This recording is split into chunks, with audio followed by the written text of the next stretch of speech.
ఓం శ్రీ కృష్ణ పరబ్రహ్మణే నమః. భగవద్గీత పారాయణానికి స్వాగతం సుస్వాగతం. అందరికీ నమస్కారం అండి.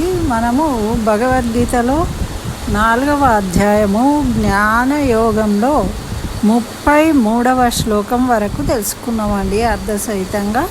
అయితే ఈ 33వ శ్లోకం వరకు కూడా వివిధ రకాలైన యజ్ఞాల గురించి, అంటే 24వ శ్లోకం నుంచి మనకు వరుసగా అసలు యజ్ఞం అంటే ఏంటి, యజ్ఞాలు ఎలా చేస్తారు, ఎన్ని రకాలు ఉన్నాయి అన్నీ కూడా వివరంగా వివరించింది. అయితే మరి ఈ యజ్ఞాల వల్ల మనకు మోక్షం లభిస్తుందా అంటే లభించదు. జ్ఞాన యజ్ఞం చేస్తేనే మోక్షం లభిస్తుంది అని మనకు 33వ శ్లోకంలో తెలియజేసింది. మరి ఎందుకు అలా అన్నాడు అంటే, మనము ఇప్పుడు ద్రవ్యమయ యజ్ఞాలు చేస్తూ ఉంటాం. అంటే మన శక్తి కొలది యజ్ఞం చేయడం అనేది జరుగుతుంది. ఇప్పుడు ఒక ధనవంతుడు ఉన్నాడు అనుకోండి, ఒక 100 మందికి భోజనం పెడతాడు, ఆయనకు ఆ శక్తి ఉంటుంది. ఇంకా రాజులు ఉన్నారనుకోండి, 1000 మందికి అన్నదానాలు చేస్తూ ఉంటారు, వస్త్రదానం చేస్తూ ఉంటారు, సువర్ణదానం చేస్తారు, భూదానం చేస్తారు. అంటే ద్రవ్యాన్ని దానంగా ఇవ్వడమే యజ్ఞము. మనమేదో మన ఇంటి ముందు ఒక అడుక్కునేవాడు వచ్చాడు, వస్తే మనం తినే దాంట్లోనే వాడికి కాస్త పెడతాం, అంతే కదండి.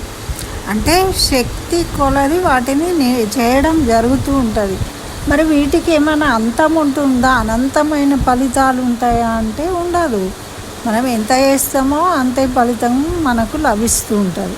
మరి దీంట్లో ఇది అనంతమైన ఫలితాలను అందియదు, మళ్ళీ మనకు మోక్షం కూడా కలగదు. కాకపోతే ఏం జరుగుతుంది అంటే, ఇలాంటి యజ్ఞాలు చేయడం వల్ల మనకు జ్ఞానం, అంటే జ్ఞానము పొందే అవకాశాన్ని కలిగిస్తూ ఉంటుంది. అంటే ఇప్పుడు మనము కోరికలతోని మరి యజ్ఞాలు, ఇప్పుడు పుత్రకామేష్టి యజ్ఞం చేసిండు దశరథ మహారాజు, అది కూడా యజ్ఞమే కదండి. అంటే ఆయన ఎందుకు చేసిండు, కర్మయజ్ఞాలు, వాటిని కర్మలతోనే కదా యజ్ఞం చేసేది, మరి కర్మనే కదా అది. అంటే పుత్రకామేష్టి యజ్ఞం చేయడం వల్ల వాళ్ళకి పుత్రులు కలిగారు. అంటే వాళ్ళు ఏదో సాధించడం కోసము యజ్ఞాలు చేయడం జరిగింది. అలా ఉంటాయి. మరి ఈ కర్మయజ్ఞాల ద్వారా మనం ఎంత పొందినా ఇంకా పొందవలసింది ఉంటూనే ఉంటుంది. ఒకరోజుతో అయిపోయేది కాదు కదా. ఈరోజు ఒకటి లభించింది మనకు, మళ్ళీ రేపు ఇంకోటి లభిస్తుంది, ఇంకోటి కావాలంటారు, ఇంకోటి ఇలా నిరంతరము ఫల ఆసక్తితోని మనము ఈ యజ్ఞాలు చేస్తుంటాం. అయితే ఈ యజ్ఞాలు ఎందుకండి చేయాలి అని అంటే, మన కర్మ బంధాలను తొలగించుకోవడం కోసం. వాటిని పట్టుకొని ఉంటే అవి మన వెంట వస్తాయి. వాటిని తొలగించుకుంటూ మనము జ్ఞానం వైపు వెళ్ళడం కోసము ఉపయోగించుకోవాలి. కానీ మనం ఎవరం కూడా ఆ పని చెయ్యము. అన్నీ తగిలించుకోవడమే, వదిలించుకోవడం ఏం లేదు.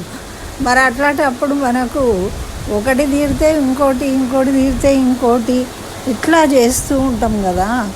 మరి అప్పుడు మనకు బ్రహ్మయజ్ఞం ఎక్కడ చేస్తాం? మనకు ఎన్ని యజ్ఞాలు ఉన్నాయని చెప్పిండు,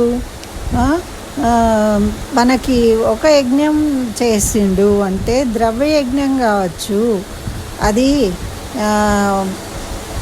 బ్రహ్మయజ్ఞం కావచ్చు, దైవయజ్ఞం కావచ్చు. అంటే వాళ్ళ స్థితి గతులను బట్టి వల్ల యజ్ఞాలు చేయడం అనేది జరుగుతుంది. కానీ ఎక్కువ మటుకు అందరు చేసేది ఏంటిది, ఈ ద్రవ్యమయ యజ్ఞమే. కానీ ఈ ద్రవ్యమయ యజ్ఞం కూడా అందరు చేస్తారా? చేయట్లేదు. దానికి ఏంటి, కర్మ ప్రధానము అన్నమాట. అయితే మనము దానివల్ల ఏదో ఆశించి చేస్తాము. ఏది ఆశిస్తూ ఉన్నామో అది మనకు సాధ్యం అవుతుందా కాదా అన్నది కూడా మనం చెప్పలేము. కర్మ ఫలితాన్ని మనం పొందలేము. కానీ మనం ఆశించకుండా ద్రవ్యయజ్ఞం చేసినప్పుడు ఆటోమేటిక్గా మనకు ఆ ఫలితం అనేది కలుగుతుంది అని చెప్పిండు, మనం కోరుకోకున్నా కూడా.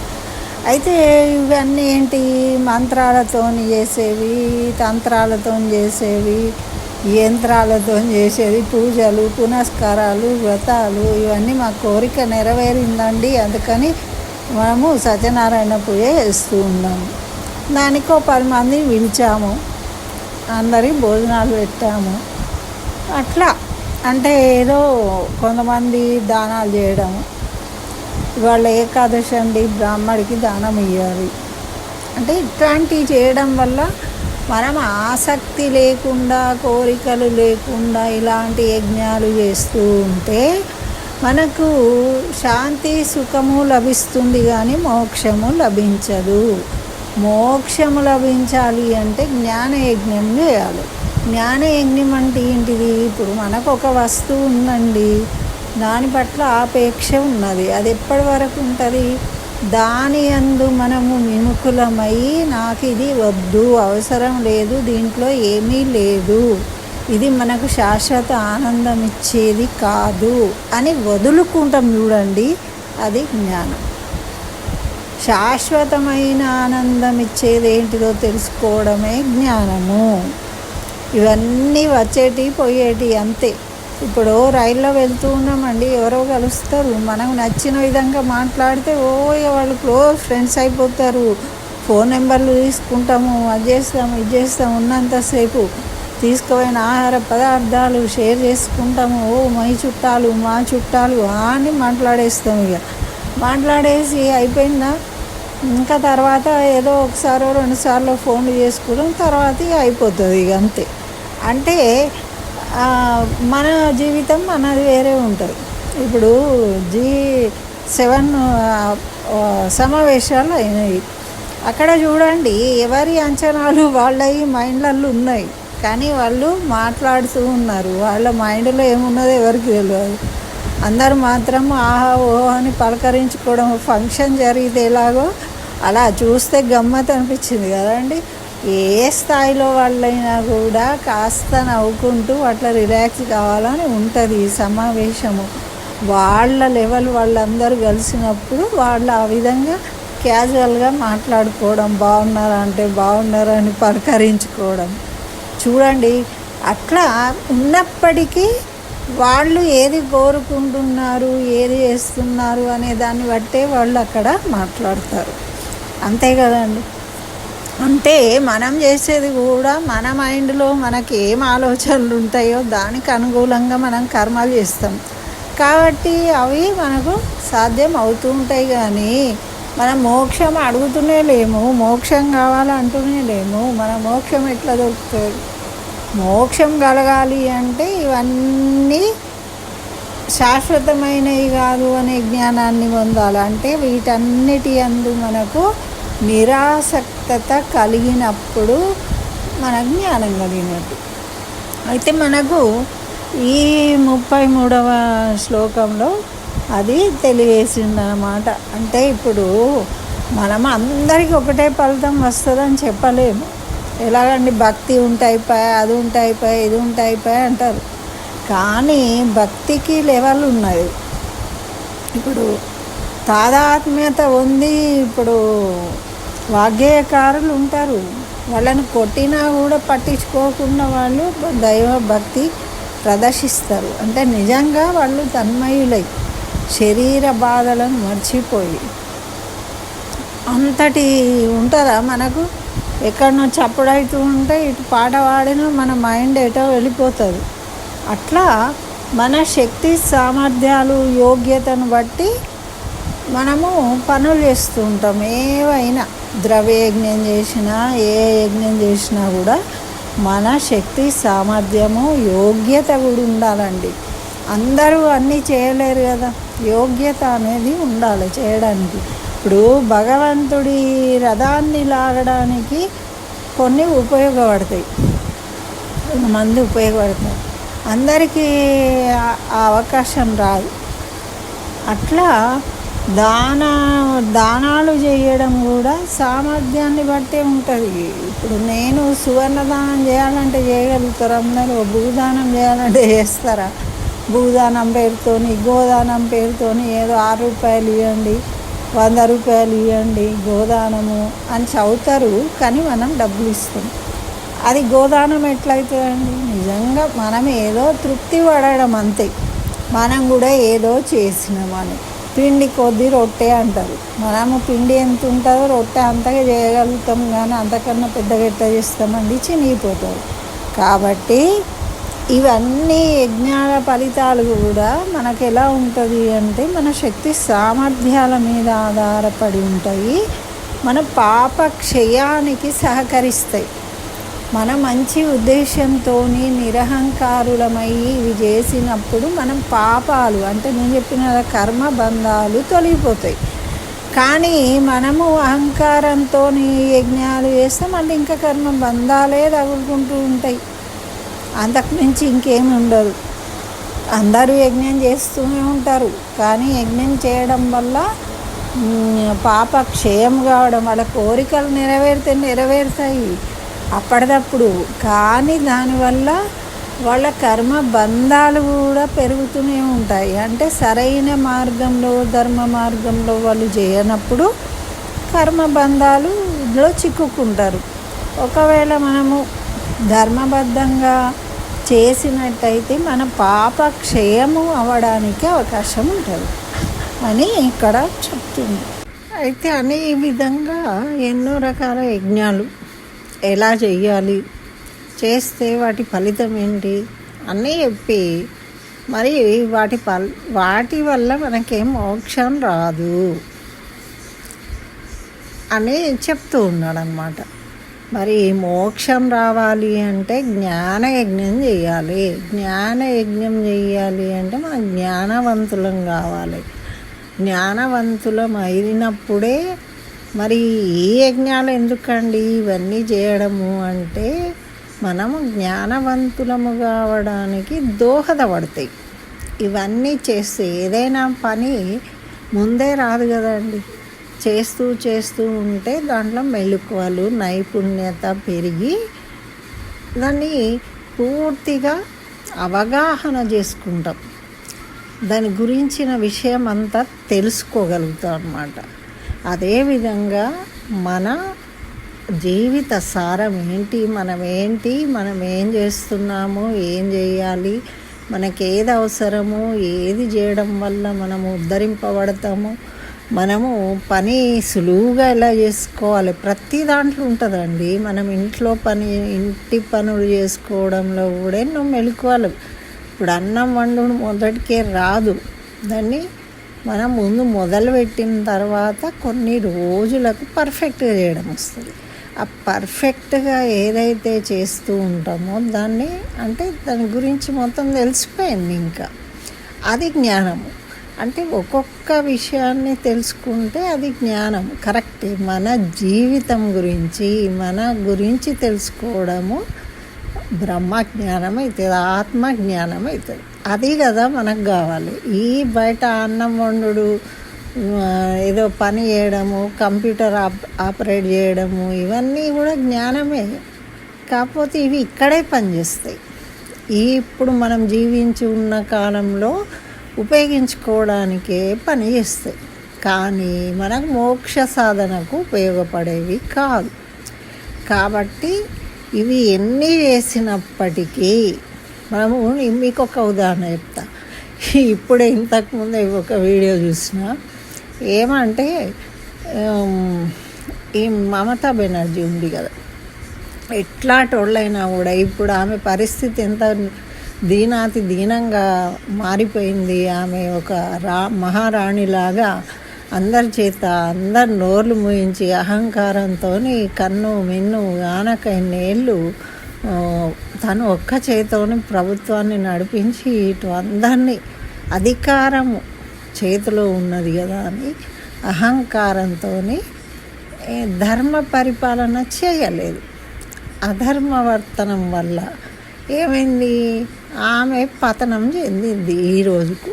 అంటే శిశుపాలుడికి 100 తప్పులు అయిపోయినట్టు ఇప్పుడు ఈమె తప్పులు పంట వండినాయి కాబట్టి కోత కొయ్యాల్సింది కాబట్టి ఆమె పతనమైపోయింది. ఇక దాని తర్వాత చూడండి, బెల్లం చుట్టూ ఈగలు వాళ్తాయి. సంపదలు ఉన్నప్పుడు బంధువులందరూ వచ్చి ఏరుతారు, నీళ్లున్న చోట చేపలు వస్తాయి అని మనకు చెప్తూ ఉంటారు. అట్లా ఇన్ని రోజులు ఈమెకు సపోర్ట్గా నిలబడ్డ వాళ్ళందరూ ఒక్కొక్కళ్ళు అమ్మో మా పని ఏమవుతుందో అని వెడిపడిపోతున్నారు భయంతో. ఎవరు అందరు చేతులు దులిపేసుకున్నారు.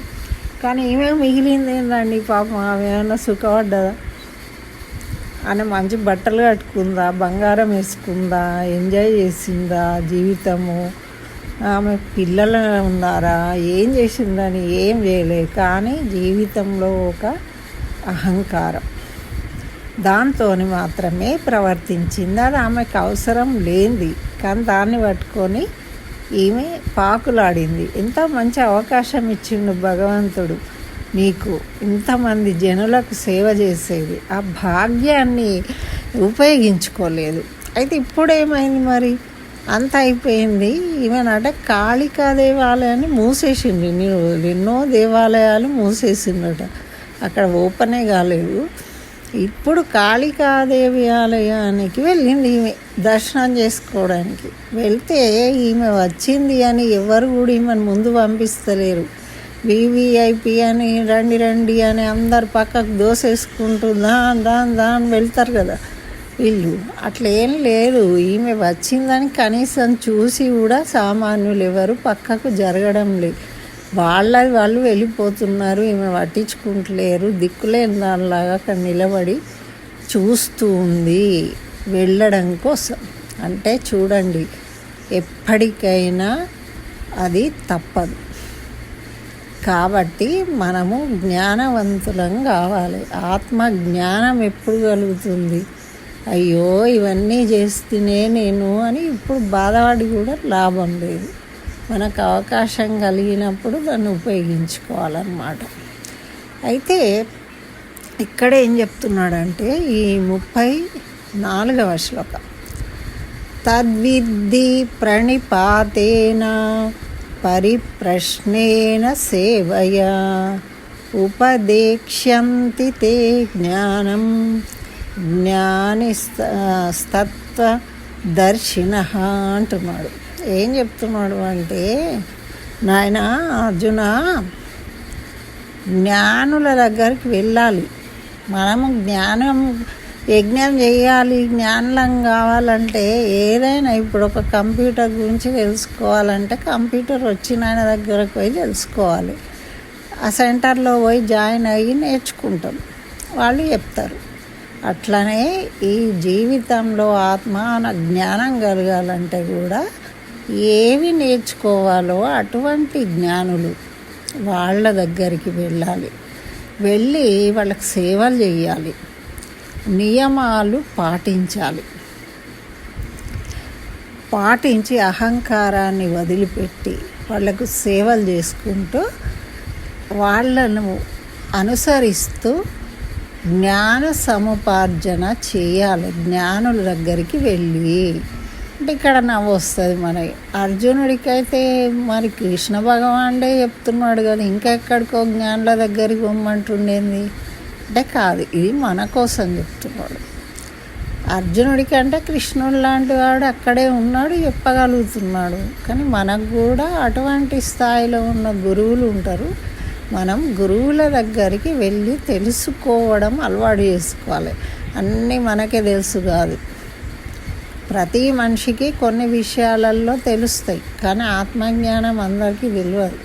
అది వాళ్ళు ఎన్నో ఏళ్ళు తపస్సు చేసి దాంట్లోనే ఉండి ఆ జ్ఞానాన్ని పొందుతారు. కాబట్టి వాళ్ళని అనుసరించాలి, వాళ్ళు చెప్పేవి వినాలి. అందుకోసమే మనకు ఎన్ని రకాలు చెప్పిండు చూడండి. అంటే ఆచార్యుల దగ్గరికి వెళ్ళి వాళ్ళు చెప్పే బోధనలు వింటూ వాళ్ళకి సేవలు చేస్తూ మనము తెలుసుకుంటూ ఉండంగా ఎప్పటికో మనకు ఈ బాహ్యమైన విషయాల పట్ల నిజాలేంటి, దేన్ని పట్టుకోవాలి, దేన్ని వదిలేయాలి, దేన్ని ఎంతసేపు పట్టుకోవాలి. ఇప్పుడు పిల్లలు పెరిగేదాకా పిల్లల గురించి ఆలోచించాలండి. పిల్లలు పెరిగి వాళ్ళు ఉద్యోగాలు చేస్తూ వాళ్ళ సంసారాలు వాళ్ళు చేసుకుంటున్నప్పుడు వాళ్ళని వదిలేయాలి. మనకు బాధ్యత కాదు. వాళ్ళకి అవసరమైనప్పుడు మనం ఏమైనా చెప్పాలి. అంతేగాని అది కూడా మన బాధ్యత అని మనము తీసుకోవద్దు. అంటే ఇట్లా జీవితంలో ఏవైనా కొంతవరకే. ఇప్పుడు ఆఫీస్కి వెళ్ళి జాబ్ చేసి రిటైర్ అయినాక మళ్ళీ ఆఫీస్తో మనకేం పని ఉంటుందండి? ఉండదు. అంటే మనకు ఎంతవరకు అవసరమో, ఏది ఎంతవరకు చేయాలనో అంతవరకు చేయడము అనేది అలవాటవుతుంది అన్నమాట.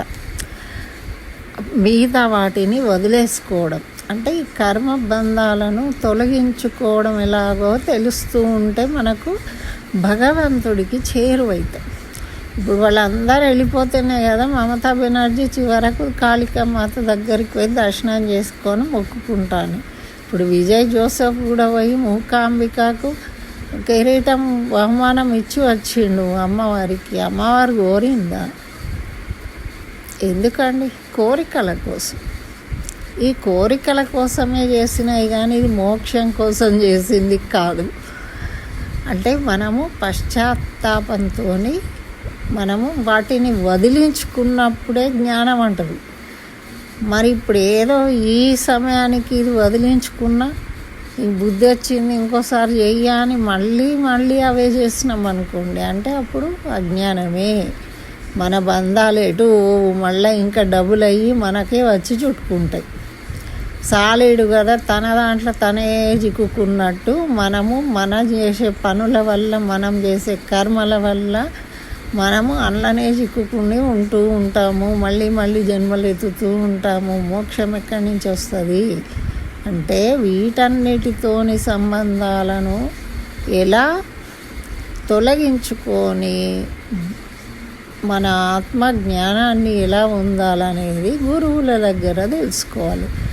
ఆ జ్ఞానం పొందినప్పుడే మనము ఆత్మ జ్ఞానం పొందిన వాడికి ఆత్మానందం కలుగుతుంది.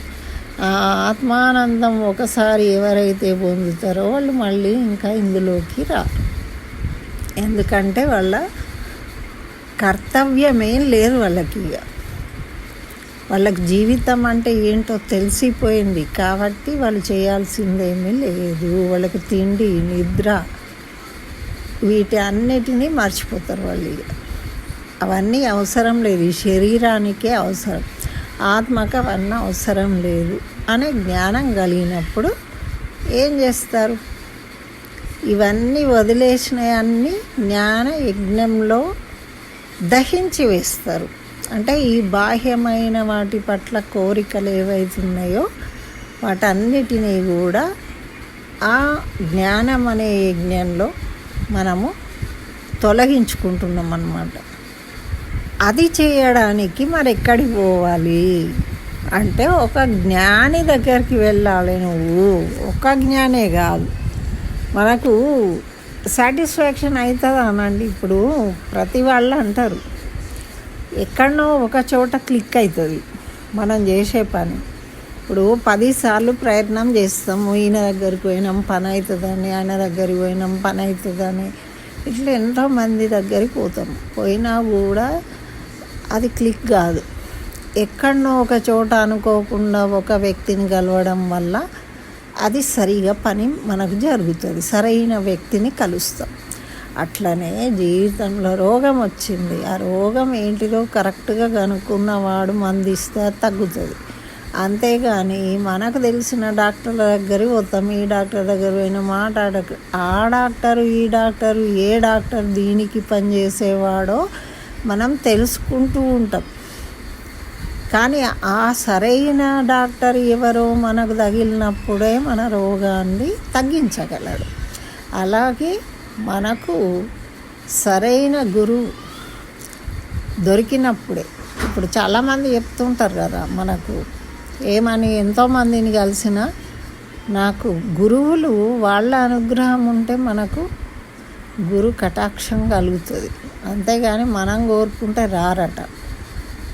మనం అలా వెతుకుతూ ఉన్నప్పుడు వాళ్ళకి తెలిసిపోతుంది, ఓహో పలానా వ్యక్తి గురువులకు ఆ జ్ఞానం ఉంటుంది కాబట్టి వాళ్ళు మనకు తటస్థించడం జరుగుతుంది, వాళ్ళ ద్వారా మనము ఉద్ధరింపబడతాం అన్నమాట.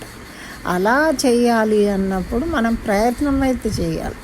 కాబట్టి ఇలాంటి పనులు చేసుకుంటూ స్వాధ్యాయ చేస్తూ మంచి మనుషులతోని మంచి మాటలు మాట్లాడుతూ తిరుగుతూ ఉండంగా ఎవరి ద్వారానో ఎవరో మనకు తటస్థపడతారు, వాళ్ళను మనము గురువుగా గుర్తిస్తాము, వాళ్ళు ఈయన కరెక్ట్ శిష్యుడు అని వాళ్ళు కూడా స్వీకరిస్తారు. ఆ విధంగా మనము జ్ఞానాన్ని పొందే అవకాశం కలుగుతారన్నమాట. దాన్ని కూడా మళ్ళీ ఏం చేయాలి మరి, సరిగా నియమాలు పాటిస్తూ వాళ్ళు చెప్పిన విధిగా అహంకారాన్ని వదిలిపెట్టి సేవ చేస్తూ వాళ్ళ దగ్గర మనము శుశ్రూష చేస్తూ దాన్ని ఉపయోగించుకొని జ్ఞానాన్ని పొందాలి. అప్పుడు మనం జ్ఞానవంతులమవుతాం. ఇంత కథ ఉంటుంది. కాబట్టి ఏదో మనం తిన్నాము, చదువుకున్నాము, వెళ్ళాము, ఉద్యోగం చేసినాము, పిల్లల్ని కన్నాము, వాళ్ళని చదివించాము, ఈ పనులు కాదు జ్ఞానాన్ని పెంపొందించుకోవడానికి. మిగతాయి ఇట్లాంటివి కూడా మనం చేస్తూ ఉండాలి. ఏదో ఎప్పుడో చేద్దాం, ఇప్పుడు ఏం పని, ఇంకా చాలా సమయం ఉంది కృష్ణారామ అనుకోవడానికి లేదు. ఈరోజు మనం 30 ఏళ్ళకు కూడా చనిపోయే వాళ్ళు ఉంటారు. ఈ లోపల ఎప్పుడు మనం పోతామో తెలియదు. కాబట్టి మనకెప్పుడు ఆలోచన వస్తే అప్పుడు మనము ఆ ప్రయత్నం చేస్తూనే ఉండాలి. రోజు గుడికి వెళ్ళాలి, అక్కడ అయ్యగారు చెప్పిన మాటలు వినాలి, ఎవరో భక్తులు ఒక 2 మంచి మాటలు చెప్తారు వినాలి, స్వాధ్యాయం ఉంటే స్వాధ్యాయకి వెళ్ళాలి. చిన్నపిల్లలు వెళ్తూ ఉంటే వెళ్ళొద్దు అని చెప్పకూడదు, వెళ్ళనివ్వాలి వాళ్ళని, వాళ్ళు కూడా తెలుసుకుంటారు. ఇదండి మరి. ఈ విధంగా చేసుకుంటూ పోతే మనము జ్ఞానం వైపు అడుగులు వేయగలుగుతాం. ఇది ఈ శ్లోకం ద్వారా తెలియజేసిండు. మరి 35వ శ్లోకంతో మళ్ళీ కలుసుకుందాం. స్వస్తి. సర్వం శ్రీకృష్ణ చరణారవిందార్పణమస్తు.